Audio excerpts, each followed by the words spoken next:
Morning, Caroline Glick. She is based in Jerusalem, here with us this morning. A former advisor to Prime Minister Benjamin Netanyahu and a former IDF defense military captain. Now, you've been talking to lawmakers this week.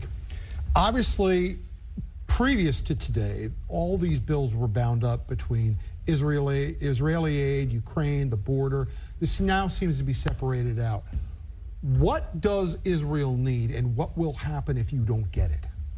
Well, look, I mean, the United States is a very close ally of Israel, and President Biden asked for $14.3 billion in supplementary military assistance to Israel at the outset of this war, shortly after we were invaded.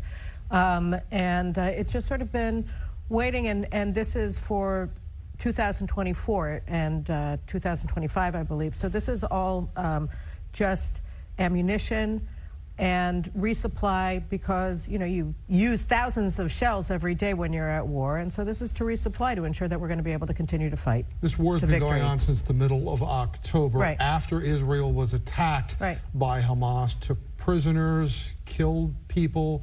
It was horrible. There was an outpouring of support for Israel in the immediate aftermath of that attack. Benjamin Netanyahu says the goal of that war was to wipe out Hamas. Right. It is now February. What is the status of Hamas right now, and how close are we to the end of this war? Well, we've wiped out apparently about 3/4 of their battalions. We have another 6 to 8 that are in Rafah on the southern border that you were talking about with Egypt. And we have to go and we have to attack them. And Netanyahu, in his speech last week, he said, it's like breaking a glass. You break the glass into a bunch of pieces, and then you have to break the pieces because it comes apart. They start doing guerrilla warfare, and you just have to keep at it. So it's going to take a while. But it's not just glass that's getting broke here. These are human lives, or we're talking about the civilians as well, are the too, terrorists, in that obviously. analogy. So has that been underestimated by Israel, the world reaction to the civilian casualties? Look, we have to understand that the civilian to terrorist casualty rate in Gaza is the lowest we've ever experienced in any war. It's I think 2 to 1. So we're talking about something that the United States was never able to accomplish in Iraq, that no Western country has ever been able to accomplish anywhere, obviously, that Ukraine and Russia can accomplish in their war. So we're talking about the lowest casualty rate, and the outcry is a little bit weird.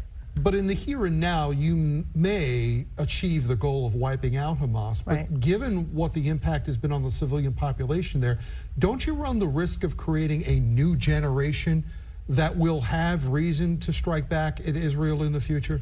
Look, you have 85% of Palestinians who are delighted by what they did on October 7th, by those atrocities. And the question is, how do you change the hearts and minds? And what we found is that the slaughter and the single largest day of killing of Jews since the Holocaust on October 7th, and they continue to carry out this crime against humanity by keeping our hostages in their hands in Gaza and refusing to release them, that gave them hope that they were actually going to accomplish the goal of annihilating the Jewish people and the Jewish state. And the way that you change their view is to make clear that they have no hope of doing that. And that's what the purpose of this war is as well. And it is a correct assertion that there was a ceasefire in place before October 7th. Hamas broke it with this attack. What needs to come after the war is prosecuted? Well, first we have to win the war. We actually have to eradicate Hamas as the military organization. But do you need a Marshall Plan for the Gaza? No, I mean what you need first. 3/4 of buildings are destroyed. First of all, what you need is to ensure that they can't attack Israel again. Yeah. We had a one-day Holocaust on October 7th, and we have to make sure that that can never happen again. Fascinating insight, Caroline Glick. Thank you for joining us this morning. Thank you so much. Happy Super Bowl. Appreciate it. As we continue this morning, we're going to talk a lot.